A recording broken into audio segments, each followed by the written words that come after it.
That's what I'm saying though. If they do Garrett Wilson, oh, we're live. We'll It doesn't talk about matter. it. We could talk about it right now. Yeah, Who cares? I wanted Garrett Wilson too. Like I was literally juggling between those four guys.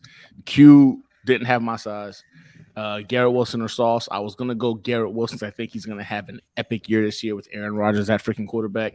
And then I realized, like, wait a minute, he's going to number 5 after this year. So that would be a waste of my money. That's the only reason why I didn't get Garrett Wilson's. So Sauce was the guy. But I might just wind up saying fuck it and grabbing a when it comes out as well.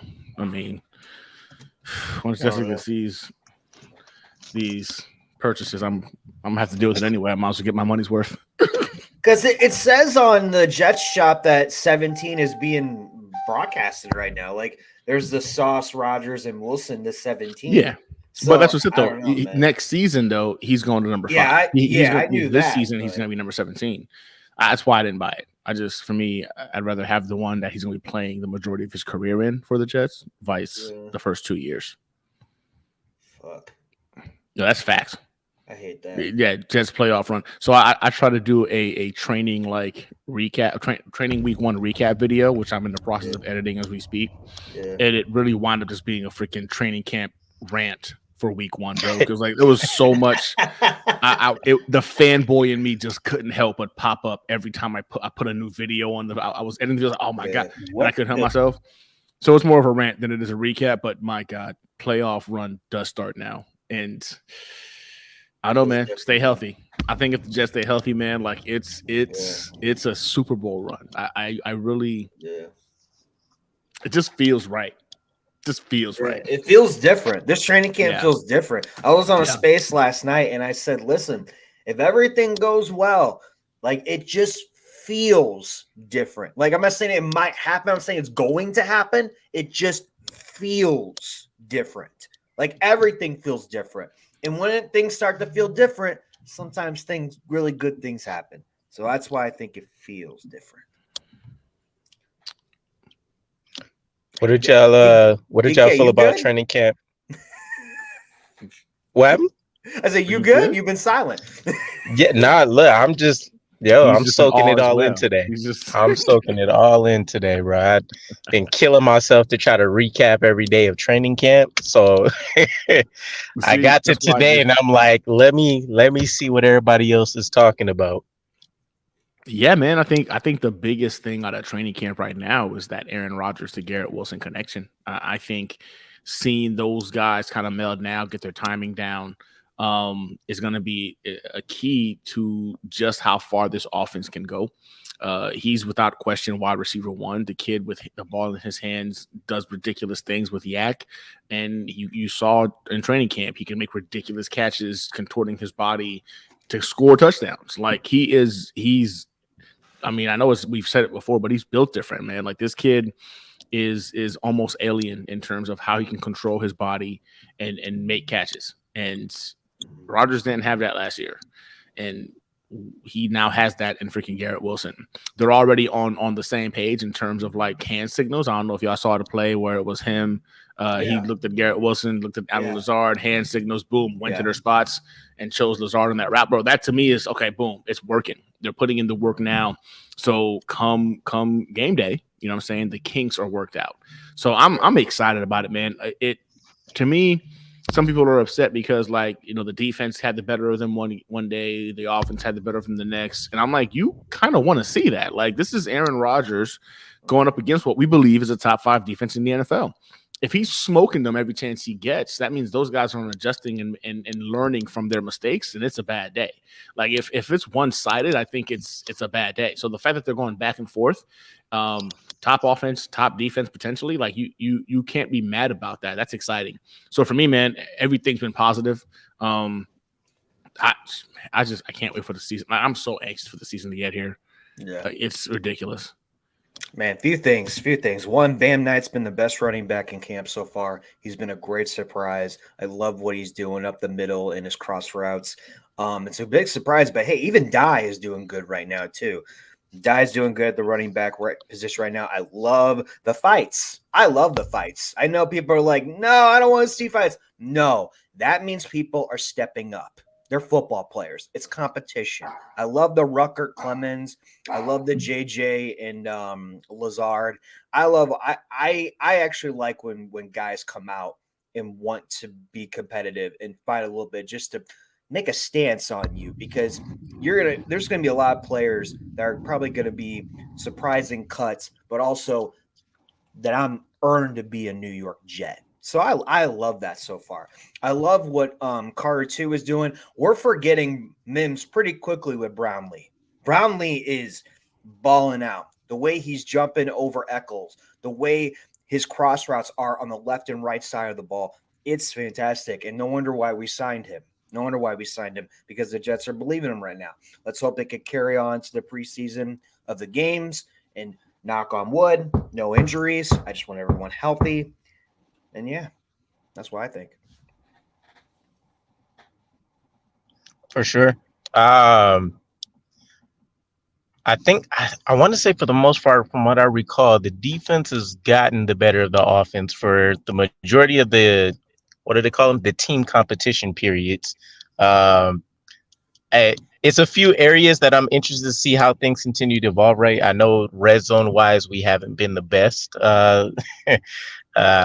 the last couple years. I know Rodgers has kind of been eating us up though in recent practices, getting Tyler Conklin involved. Garrett Wilson, obviously, that toe tap touchdown. I seen it right before I went to bed last night. Yeah. Shit's crazy. But Tyler Conklin, seeing him get obviously Garrett Wilson involved, seeing Mecole Hardman have a strong presence immediately. I had concerns about him just in case he ultimately ended up looking like a gadget guy, but he could have a strong role this season for us. So I'm excited about that. But after breaking everything down from training camp, I'm more so interested in what's going to happen during the Hall of Fame game, after Robert Saleh mentioned that it's unlikely we end up seeing a lot of our starters. So now we'll actually get to see what guys like Jermaine Johnson, who's not necessarily going to be coming in as a starter, and some of these other guys, Jason Brownlees, as you mentioned, Bam Knight for sure. Travis Dye, I was surprised to hear was doing so well over the course of training camp, because I also thought he was still dealing with the injury, but they've been highlighting him all over the place, especially in the receiving department. So it's been good stuff for us from top to bottom. Realistically, even some of the undrafted free agents have been getting on both sides of the ball, have been getting hyped up. To Mekhi Becton's displeasure, he's been getting abused during training camp. I know Bryce Huff has gotten him 2 or 3 times, and then we had the Pittsburgh defensive end, Deslin Alexandre, that beat him up a little bit too. So I'm ready for Hall of Fame. I'm ready for Tuesday when the pads actually come on and we can kind of see what's really going on with some of these guys. Yeah, I agree. You're muted. You're muted. You're muted. There you go. How about now? Can you hear me? Okay, now? You're good. You're good. The dog was barking earlier. I didn't want it to be too loud. Yeah, for me, the Mekhi Becton thing is a thing I was going to bring up too, right? So I know he's gotten beaten quite a bit from some of these undrafted guys, but he's getting beat off of speed rushers. This is something that we saw him struggle with as well his rookie season. Yeah, he's lighter on his feet now, more mobile. That's going to take some reps to go ahead and get him squared away. It's been almost 2 years since this dude has played, you know what I'm saying, football. Almost 2 years. So I think, yes, is it concerning? I wouldn't say it is. I think it's something that he struggled with even as a rookie. Speed rushers tend to get the best of him. But the good news is he's got plenty of time to go ahead and get those kinks out, widen his stance a little bit, get in front of those guys. He's a big dude, man. Should make it difficult. But I've noticed a lot of people getting worried about how he's getting beat so easily in training camp. It's been almost 2 years, guys. Give the guy a minute. Yeah, exactly. Yep. Do y'all think it's how are y'all taking that he's basically coming in as a second string player? I mean, he's got to prove it. I mean, Mitchell and Vera Tucker on that side, Dwayne and Tomlinson, they've been together for more than 6 months, even 7-8 months, even going into OTAs and even going to off-season workouts. That's what they expect. Yeah. But then when it comes to Becton, he's got to fight his way all the way back up again. So, yeah, I mean, this doesn't bother me. And he's still coming off of an injury, right? Let's not forget, like last season, he came off an injury and got injured again in training camp, right? Like it wasn't one of those situations where, they're doing this because they think he's just trash. I think that they're going to slowly bring him along. You putting him against freaking the second team guys, hopefully build his confidence a little bit to go ahead and potentially start that battle for that first string job. But he's not going to be the left tackle. I don't think anybody really believes genuinely that he's going to be the left tackle right now. His best bet is to get his mindset wrapped around that to be better prepared to become the right tackle of the New York Jets. But I like what they're doing. Look, man, earn it. You ain't stepped foot on an NFL competitive field in over 2 years. Mm-hmm. You nothing here is given to you. You got to earn it. Second team, get those guys stopped. Then we'll move you to the first team. I'm with Gino on this one, man. I think Mitchell deserves some of those first team reps because of this continuity aspect of the offensive line. Those guys have more time together than he would have with them. So if he outperforms the second team, boom, move him up to the first team. That's the whole point of competition. But I see a lot of people getting upset about it, like he should just be given the job.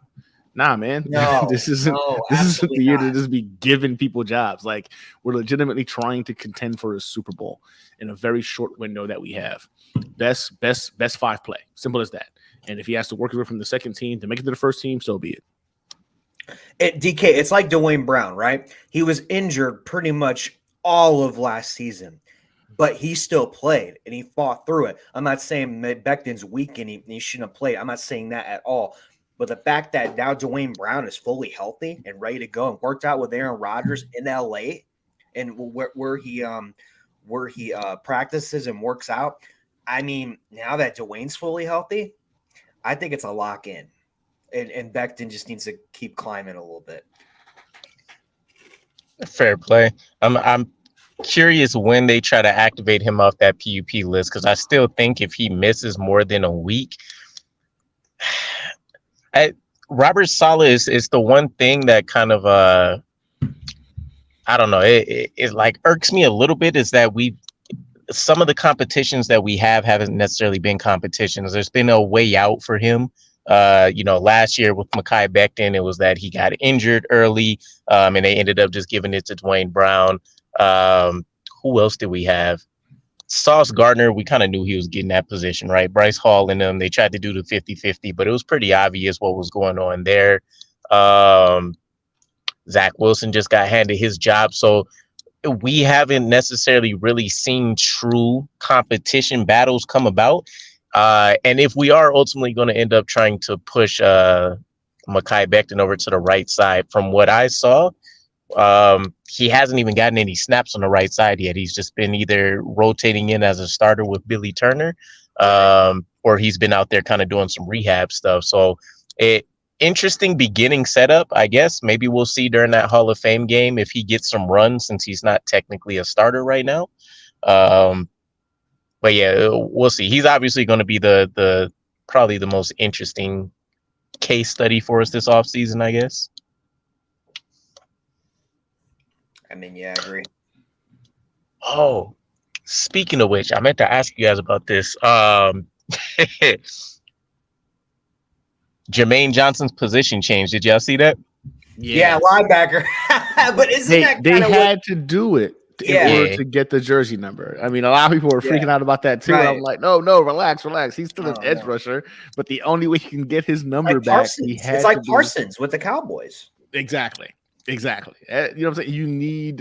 They need to have that number in order to play on the field, or they need that position identifier in order to play on the field based off of that number. He wanted 11 back. I'm not mad at it.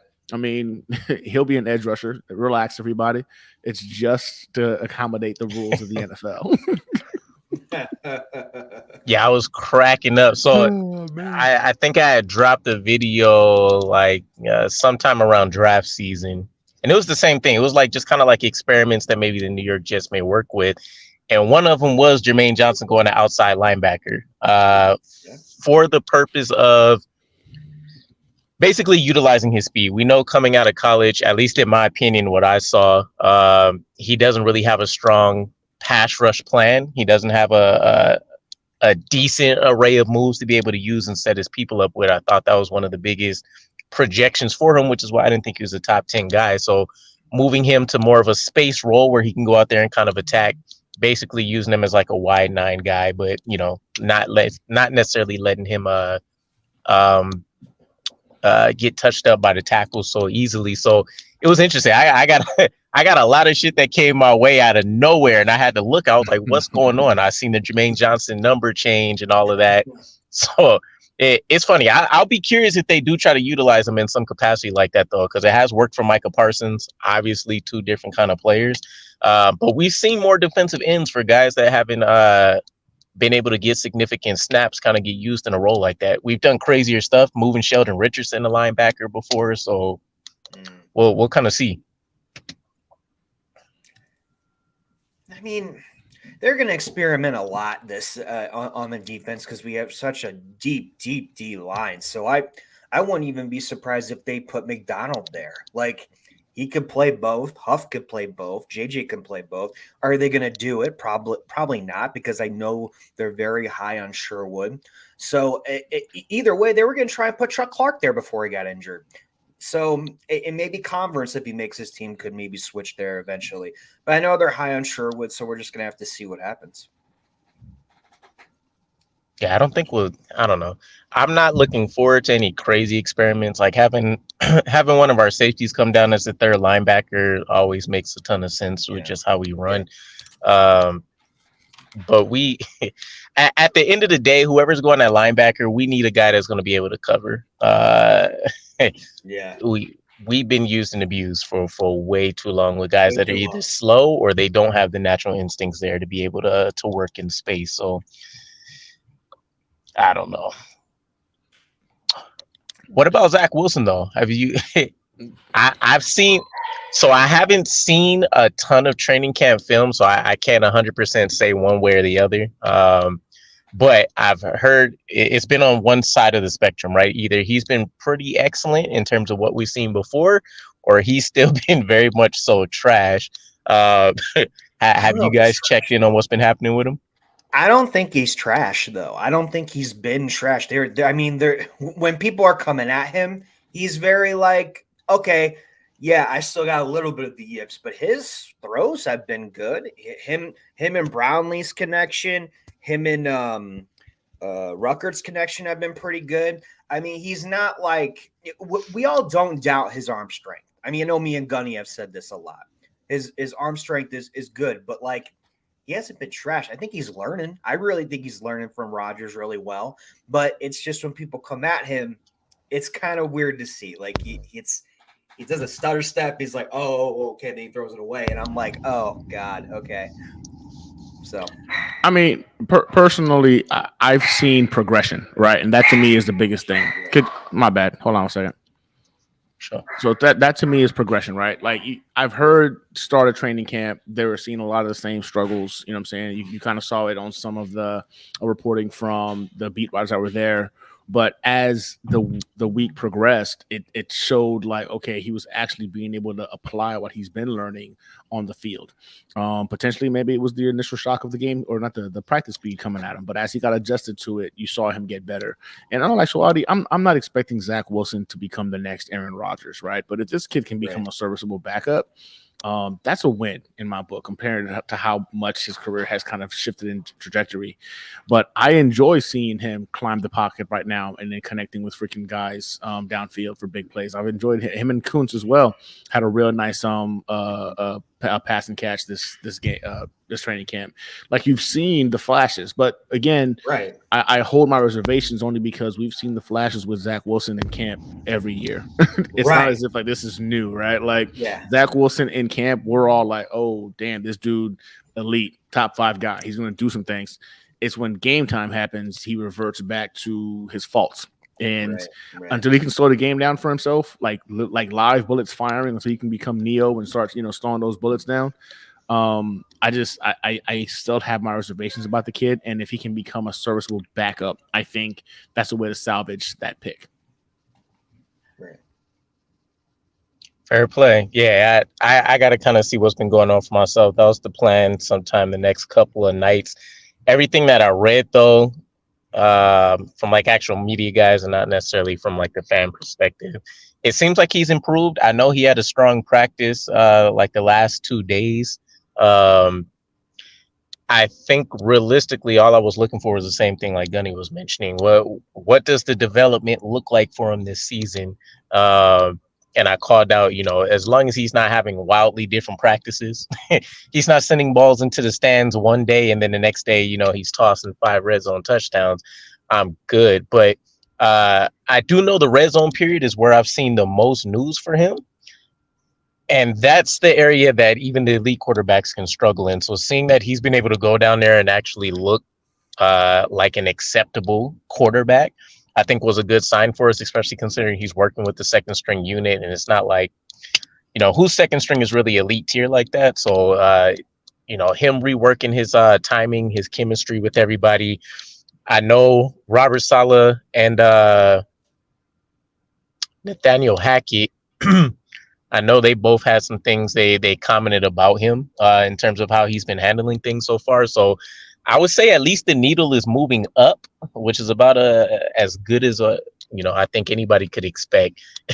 I still got people coming up during random live streams or videos or chanting like he should be beating out Aaron Rodgers this training camp. Like it's Oh, I know. Oh, it's so stupid. So stupid. You don't watch games. You don't watch games. You don't watch film if you're saying all that. Hey, I think it was that Jason Brownlee catch where he mauled somebody and they were like, this is what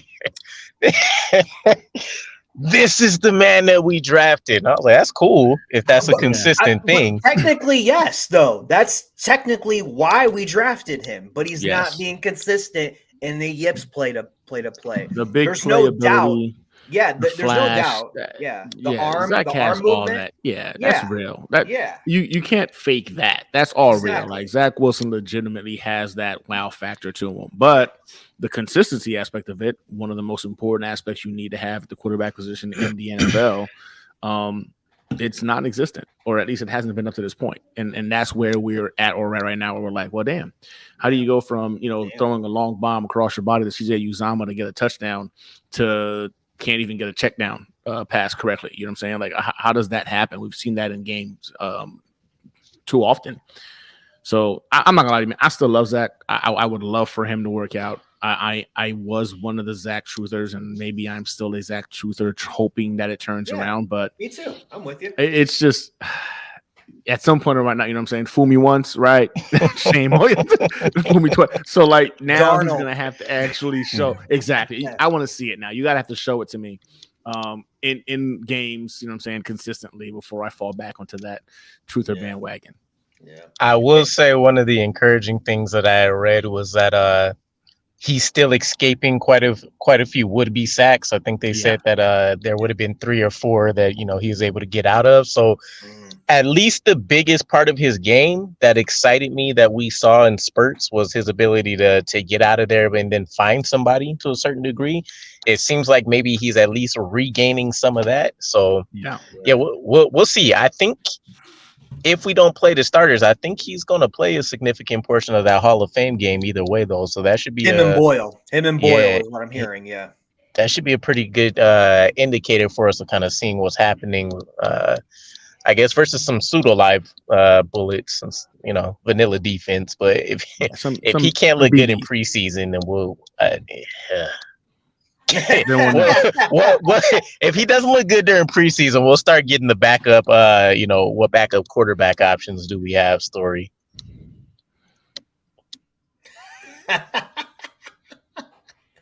That's hilarious. Yeah, get ready for those conversations. I did see 1969 New York Jets. We were chatting about this in the beginning a little bit. I'm not sure if I even seen the right version of the throwback jerseys that they were doing. It looked like it was pure white with like some like bold green around like all of the little collar portions and stuff. I gotta Google it again when I get a chance. But I'm assuming since you guys went ham and you balled out on some jerseys, you guys think highly of them. I did. I think very highly of them. Yeah, life's gonna kill me. I'm excited because I get to see him live. I'm going to the Chiefs game. I get to see him live on Sunday Night Football. I get to see that nice turf. the nice turf and the old school Jets logo in the middle and in the end zone. So I'm just excited to see them. Wait, did they with the jerseys, did they announce like a day where they plan on like all of the fans coming up to like do a whiteout or something like they've done with the like week 1 and week 4 is the legacy okay games. Yeah. And then the black jerseys are on Black Friday. Black Friday against the Dolphins.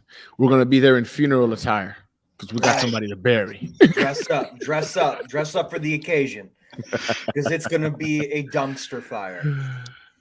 Hoping for the Titans in the year back. Oh yeah, I've heard a few people say that as well. They wanted to see the Thack exchange colors. Mark Sanchez. I remember every time I see that, I think of Mark Sanchez, and I don't know, for some reason it just. Gastineau's my guy, so when I look at those like these uniform, like I think of Gastineau. That's my guy. Yeah. I gotta say, JJ. I'm switching gears to JJ here. I think JJ's been the best D-line so far. I'm not saying he's going to be the best on the team, but he's been tearing it up, and he's even getting in some fights. I maybe that 11 is what sparks him up with Florida State, being the Florida State days. Maybe it's getting him a little hyped. I like it. I like it. I mean, he's bigger, he's stronger. He's coming out the speed of this kid. You know what I'm saying? Like that's scary. That's a scary looking human being. And I love the JJ story, man. Like, this is a kid who came from nothing to get to where he was at, you know what I'm saying? Having to go through JUCO to get to freaking different colleges to man. Get to Florida State. Has considered to just continue to climb. He knows how to grind and to get to where he wants to get to. Work ethic like that, you either you have it or you don't, and he has it in abundance. So I'm pumped to see what he does in year 2, because I think a guy like JJ, who's throughout his career has understand like, hey, I've got to do better, and he's put in the work to do better year in and year out. We should see an improved product. And he wasn't bad last year by any means. Oh, no. He wasn't bad at all. So imagine what he's going to do this year, because he feels like he underperformed last year. I love it. So I think JJ is going to be one of those guys that, man, he's going to make it hard for them to come off the field. I think that's what he brings to the table. And he just turned 24. So next year he'll be 25. That's still not a bad age. You know, people are thinking, oh, we drafted him a little bit on the older side. Okay, when I think of a little bit on the older side, I think of 25, 26. That's when I think of like drafting on the older side. Bennett from the Rams, their QB is like 25, 26. I consider that a little bit on the side. He's still 24. Okay, he's going to turn 25 next year, but you could just see what people are talking about him in press conferences like Q. You see all of his videos he's posting on social media. I mean, from the jump that he took last year and Clemens, you put them two out together, it's going to be lethal with McDonald as well. I'm excited for most of the D-line guys. I don't think we'll see anybody that's really going to be a liability for us. But I'm still falling in love with my boy Tony Adams at the free safety spot. I was seeing that he was finally getting some starting reps. He's looking like he looks like he's either comparable to Adrian Amos, or he might even be a little bit better, just because, you know, he's obviously younger. He has the better range. He has the history of the playmaking ability. I've been hyped. I've heard he's broken up some pretty big plays and practices that effectively would have went for a touchdown if not. So he's playing that last line of defense role really, really well. I'm really hoping he wins that starting free safety spot, because I'd hate to see him only get, you know, a handful of games to be able to play in once again. I want him to try to be as far away from that special teams role as possible. But yeah, I'm hyped. That's kind of my dude for the offseason that I'm tapped into. I mean, Tony Adams pulls it. I mean, I'm not mad about it. I think we all have high hopes for Tony Adams. I did like the pass breakup that he had. I think he was it on Garrett Wilson, maybe? It was a throw that was. It was Garrett Wilson. Yeah, Garrett Wilson and Conklin. It was both. Yeah, he did two separate plays. He's putting in work right now, and you can see it too. And then now we're starting to see why maybe our freaking, you know, coaching staff and front office feels so comfortable about the safety position and the linebacker position, where we were all freaking out about it. I got a question for you guys. Do y'all think this Dalvin Cook thing is still a thing? Because apparently it's picking up steam to where now Dolphins fans are starting to feel like maybe he is coming to the Jets. Okay, so here's my thing, and this is only because of the news that I've seen within the last like 48 hours. He has some kind of pending legal issue that's coming up from like an assault or something. So I heard he may be falling off the face of a cliff. Unless we get him for like pennies on the dollar, I don't think it'll happen just because we want to try to keep our image as squeaky clean as possible with some of the things that we've come across. But again, money ultimately talks. So if he comes in and, he's on hands and knees, please, sir, can I have some more? I'm all for it. I did a play with that. That's hilarious. That used to be my movie for the longest. I have no idea why, as like a 10-year-old, I was so enthralled with Oliver Twist. But yeah, unless he comes in really humble, like obviously the New York Jets, they've been a lot better in recent years, being able to investigate and decide on, what's actually, maybe a mistake for somebody as opposed to like a consistent behavior. And I'm not familiar with Dalvin Cook's history, but from what I like seen, this isn't necessarily the first assault issue that he's kind of been involved in. So right. I think Joe Douglas would take a look at that. He'll, obviously we've said enough times we're comfortable with our running back room. This was really just going to be the icing on the top. So if it's a legit concern for him, I think we end up walking away right now. In my gut situation, it went to court. It was 3 years ago. It was like 2020, 2021. It went to court. It was found unjustified. They didn't move forward with any kind of proceedings. The thing that's popping up now is that this ex-girlfriend decided she's going to try pursue it via civil court, right? So she's trying to get a lawsuit. She wants $13 million for this alleged incident. But from all indications, he was already freaking processed. He's gone to court for it. The court found that there was no founding to go ahead and move forward with any kind of criminal court case. Look, I've got woman scorned. Yeah, exactly. I've got 3 daughters, right? And I'll be the last person to go ahead and advocate for somebody to be on a team if they're putting their hands on women. It's a no-go for me. But in this situation, I feel like, man, it's weird that she would wait 3 more years to go ahead and now pursue a $13 million civil court case after it was dismissed almost 2 years ago. And it just lines up way too well with him right now in the process of negotiating potential contracts for his next move, right? If you squeeze him right now when it matters the most, I think is why it got popped up. And apparently she was kind of a weirdo herself. Some of the stuff that came out about her was that she was violent and threatened. She's a police officer or something like that, threatening him with a gun and all that good stuff. Like, look, I don't know what kind of women he's into, but she seemed like the violent type, and whatever the case that might be, that's to each their own. But in terms of that, I think the criminal aspect was already dismissed. I think now it's more of a money grab. That makes a ton of sense. Come on now. Violent is sexy. Yeah. Oh, it really is. That toxicity is just. But you know what I'm saying? But it does have. What were you saying, though, Gino? Well, they both have him and his brother don't really have a great upbringing. Unfortunately, they don't. So this doesn't surprise me that Cook is now in this situation, and just from both of their past, the Cook brothers. I don't think he's coming to the Jets, though. I really don't think he is. I would like it because it would be a great 1-2 punch with Hall. Kind of reminds me of with what the Browns had, the Packers had with that 1-2 punch, the Dolphins with Wilson and Mostert. And that'd be great, but I don't think he's coming. In my gut, I just don't think that this is the JD move right now. No, he's going to the Dolphins. It's just a matter of, but it's just, to me, I was curious because he started following more Jets players, more Jets content creators. He did. Yeah. And is it just him being sneaky in terms of his moves in regards to like, hey, you know what? I want more money from the Dolphins. I still think he becomes a Dolphin, but I was kind of curious in regards to what y'all thought about it. But they did draft a running back. They signed Wilson. They got Mostert back. They have another guy they signed undrafted. So, I mean, they got running backs. I don't see why they wouldn't, but also it's the Jets. Them is a running back one. Yeah, but it's like the Jets, though. It's like the Jets. You got to have that 1-2 punch. And then they have a 1-2 punch. We technically have a 1-2 punch either with Izzy or Carter and maybe Bam Knight coming into play. But it just doesn't make any sense. He said John Abram breaking. Yeah, I seen it too. I was like, that's wild. So I did hear a weird um theory around this. So the timing of all of it, like Gunny was saying, is a little bit strange. And this isn't the first time we've seen,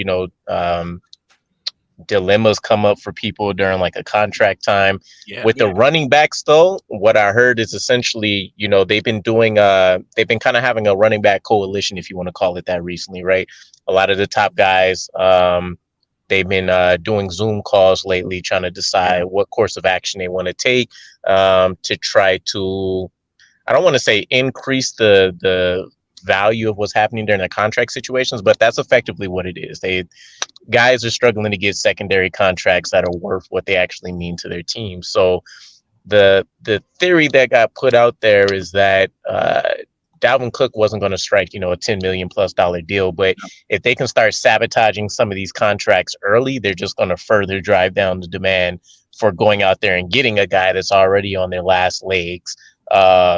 And he's one of the premier guys in the league, technically, if you want to go based on stats. So this is their way of kind of giving him the Deshaun Watson treatment, if you will, in order to kind of further push down the value, especially with what happened with the guys that got franchise tagged recently, like Pollard, Barkley, some of those guys. Nick Chubb, I think, is on the last year of his guaranteed deal. No, excuse me. He's on the last year of He's currently working through the last amount of guaranteed money he has on his deal. I think he's signed through 2025, but then he doesn't have anything on the books next year. So there's a lot of these guys that are going to come up and they're trying to like shoot him in the foot now. I mean, personally, man, like this whole running back situation, it sounds messed up, but in all actuality, it's one of the easiest positions to translate from college to the pros. Like, it's one of the easiest positions. Hey, here's the hole, follow the hole. Like, you know what I'm saying? Like, and I'm not taking away from what these guys have accomplished. There's not a bunch of Saquon Barkleys, Christian McCaffreys, you know what I'm saying, running around right now, right? But in terms of what they're doing, at the end of the day, like, what are you going to do? Take a year off because you're upset you're not making, you know what I'm saying, 15 million vice 8 million? You're going to go ahead and they don't have a lot of leverage, because if they sit down, that young kid who will take the freaking $3 million freaking 2-year contract is right behind them. And running back, unfortunately, is literally a young man's position. Those guys get put through the grinder, and their bodies wear down significantly faster than any other position. And we've seen it time and time again. And unfortunately for these guys, man, the Ezekiel Elliott's are going to be fresh in people's minds. You know what I'm saying? The Melvin Gordons are fresh in people's minds. Like, the amount of money you gave it to those guys and seeing how I think he just got signed. What did he get? 3.2 million, I think it was. Who? Melvin Gordon? Melvin Gordon. He did like 3.2 million for a 2-year deal. Yeah, he got 3.5, but it could go down more and more as a year. Yeah, but that's what I'm saying. Like, he was one of the highest paid running backs just 5 years ago? Yeah. And first with the Broncos and then with the Chargers. Exactly. So like it's one of those things where the position in itself has become devalued. It's not because a running back isn't important. It's because the longevity of them are almost non-existent, right? And then you got guys who get hurt at a higher clip than the other positions as well. Like, it sucks. It really does. Because the running back position back in our day growing up, that was like everybody wanted to be a running back. Like, they were the premier asset, but no longer the case. Quarterback, wide receiver, hell, now tight ends are now elevating themselves at being the premier asset on the offensive side of the ball. It sucks, but I don't think it's going to change anything. If these guys decide they want to go ahead and go on strike and lose more money because their window and their prime is so limited, that'd be dumb, because there's a lot of young kids who will put their body through the grinder for significantly less. I agree. Singletary is actually with the Texans. They got that 1-2 punch with Pierce, so he's off the table. Yeah, I saw somebody ask if he was going to go to if Cook's going to go to the Bills. They can't afford him if they wanted him anyway. Like, even if they wanted him, they don't need $4 million in cap space. No, they do need him, because they don't have a running back one either. That if they got 3 guys right there. But none of them are RB1s. Like, you could have 4 or 5 guys all you want to. None of them are the caliber of a Dalvin Cook. If and I his was brothers there, and his brothers there, you really think Cook? I don't think the brother want to go play with. I think if they could afford him, they would 100% bring him in. I don't think that would stop them. This is a team that has a limited window to win now before they have to start paying too many people next year and they start all over again. If they had $10 million in cap space, I guarantee it. Right now, it'd be between Bills and the Dolphins. And it wouldn't surprise me if you went to the Bills because they happen to have won the AFC East the last freaking 4 years. So I think, yes, if it was possible, but the biggest hindrance is going to be they're broke. They've got $4 million in cap space, and that's not taking into consideration anybody getting hurt during training camp that they might need to bring some extra bodies in. They don't have the leverage or the ability to go ahead and put that money at risk. So, unfortunately, Dalvin Cook is a luxury they just won't be able to bring in. That's why they couldn't re-sign Edwards, and Edmonds, exactly. and then they paid Poyer. That was the last of their cap. Exactly. Was Poyer. I figured they were going to be living off the waiver wire if they wanted to try to potentially upgrade anything anyways. It's no different from our situation too much once we get finished with this Aaron Rodgers contract. That's the only thing, though. Shockingly, it's the only thing we got to see what happens is that contract.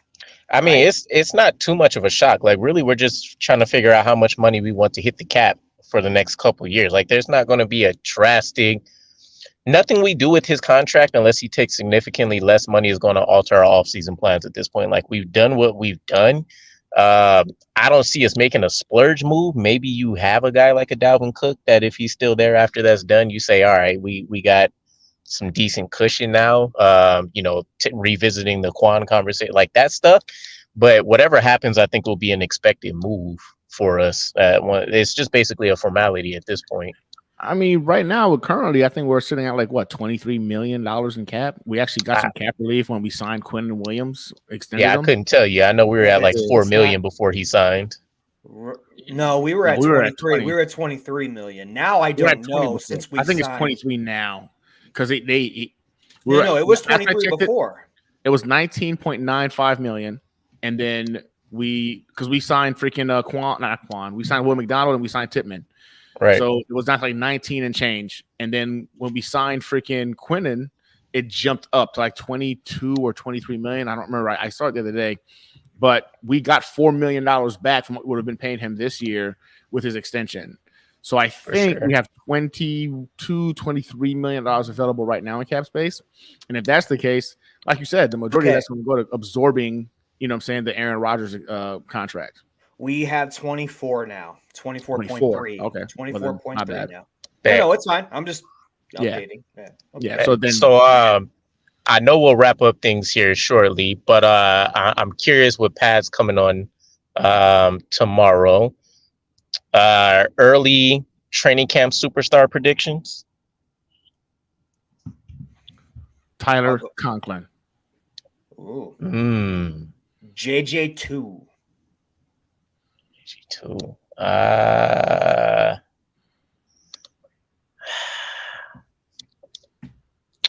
I want to say Randall Cobb.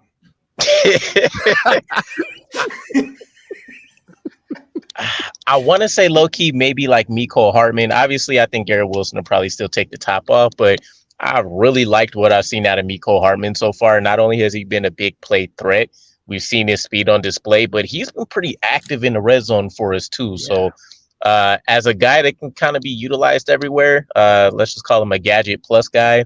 I think he'll probably get some boundary reps too. I really like that he's been on the receiving end of a lot of these dots from Aaron Rodgers so far, so early. I don't know. The fastest guy on the team. Yeah, facts. I personally love what Coach Salah said about him in regards to hey, we know what he's capable of.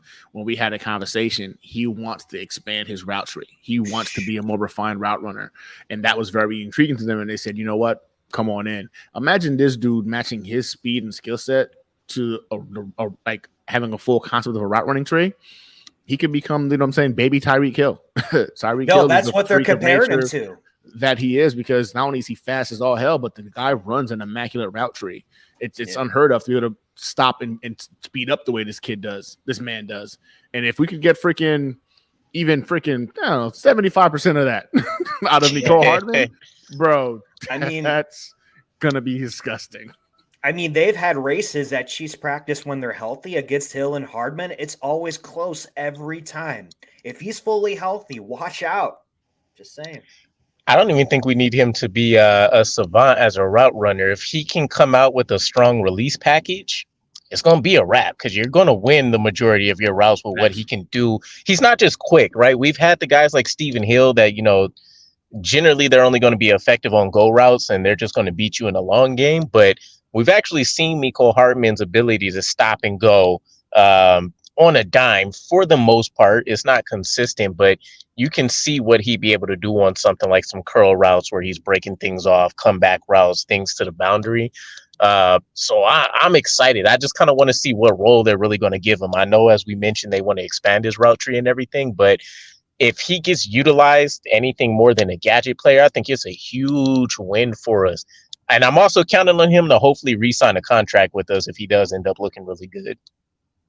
Our wide receiver core for like the next 2 years is probably going to change drastically. It's really Garrett Wilson after we missed Elijah Moore and Mims. And Lazard to be here. Yeah, Lazard, Wilson. You probably have to make a case for Corey Davis.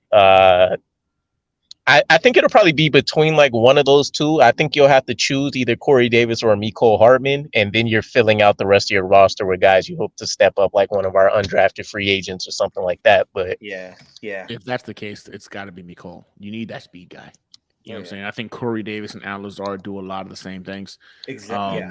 If we can't keep them on, and we got to say, hey, contract time. We can only take, Mecole, or we can take freaking Corey. And I love me some CDD. I think he's a wide receiver too on this roster. I've been saying it for. I think it's like a question, but give me Mecole because he does something that the other guys can't do, which is just burn you.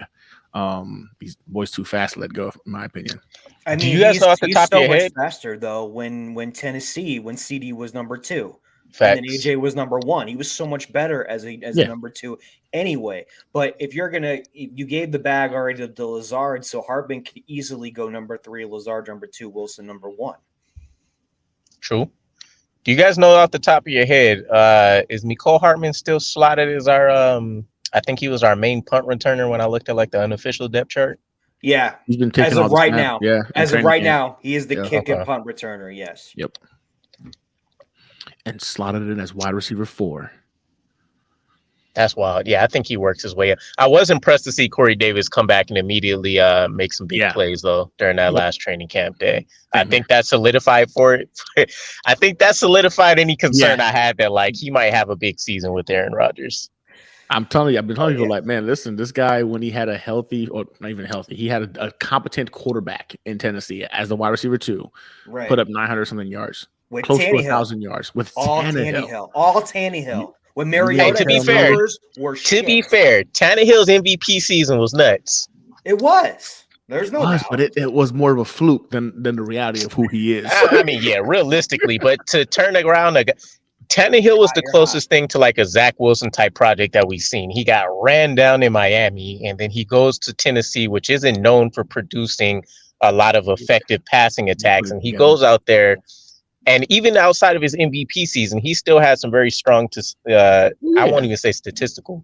Game film wise, he was still looking like a top 15 quarterback in the NFL. So hell of a job that he's done out there. He was definitely my guy as a backup quarterback option if we didn't get Aaron Rodgers. He was one of my top dudes for sure. I wouldn't mind that. For me, it was Derek Carr or Rodgers. Yeah, it was Derek Carr, Rodgers, and then Tannehill. Those are my 3. Yeah, I can't even remember what order I would have had. I think Carr and Rodgers is at the top. You and Jacoby. I talked about this last night on one of my pods. Bro. Like that he was loves Jacoby. I do. It would have been a huge move, though. If you imagine it, it would have probably been the steal of the year because you imagine you're getting him for a contract that's under like $8 million probably, and then he's going to go up there and put up numbers like a top 10 quarterback, ideally. Where is he playing at now? I forgot. He's with. Jacoby's with the Texans? Texans, I think. Yeah. Commanders. Wow. Commanders. Oh, the Washington Commanders. I thought he went to the Texans. Hey, to be fair, I don't remember if we had them on our schedule, but the Commanders look like they may be dangerous. Oh, Dude, yeah. I like the offense that they set up. Yeah. I love the a few defensive pieces line. away. They're only a few pieces away. Their wide receivers from top to bottom are pretty good. I wouldn't sleep on those guys. I would not sleep on the Commanders. Better ownership, you know what I'm saying? Going in there can go a long way. Like Chase Young is still to me somebody that we haven't seen him blow out yet, but that's a lot of ability, like a lot of talent, you know what I'm saying, to keep bottled up for too long. I don't know. I wouldn't sleep on those guys. I wouldn't. Gutty, it's a contract year. That's why he's going to play well. Exactly. He's going to eat this year. He's going to eat this year, just like Mekhi Becton's going to eat this year. Watch. Right. Oh, shit. Love it. Lions are a sleeper. Yeah, there's a few teams. It's deeper in the NFL than what I recall it being in quite some time, for sure. I'm still hoping, well, you know, as long as it doesn't affect our season, I'm still hoping Mims goes over there and finds his way. Because same here. It'll be nice to know that we had the right player, maybe not the right coaching staff in place, as much as that'll suck. But But they're gone though. The offensive coaching is New gone. text message from Riffy. Oh, bro, it's 2:55, boys. Yep. Any parting thoughts from anybody before we get out of here? Riding on cloud 9. I'm dreaming. This is nice to see. It's nice. It feels different. And we prayed for days like this. Yes, we prayed for it, and now it's crying reality. So now I'm gonna need everybody to go ahead and say a prayer to the football God so we can protect our guys from injury. I've already put my prayer out there on Twitter. I'm willing to offer up an ACL, any ligaments, any bones needed if a sacrifice is needed for injury. I'm gonna need y'all to jump out there and of course offer them up too, because we need our boys healthy. I think a healthy New York Jets team this season is taking us to the promised land, and man, wouldn't that be lovely? Yeah, I'm all for it. I think top 10 in both categories is still definitely what we're looking at for sure. Well, for those that are still with us, appreciate you guys. Pretty active day. Retro jerseys are out already, according to my boys. Go try to cop your pairs because apparently they only got smalls and 3XLs. For Quentin Williams, it's too late. Quentin Williams is it's only smalls and 3XLs.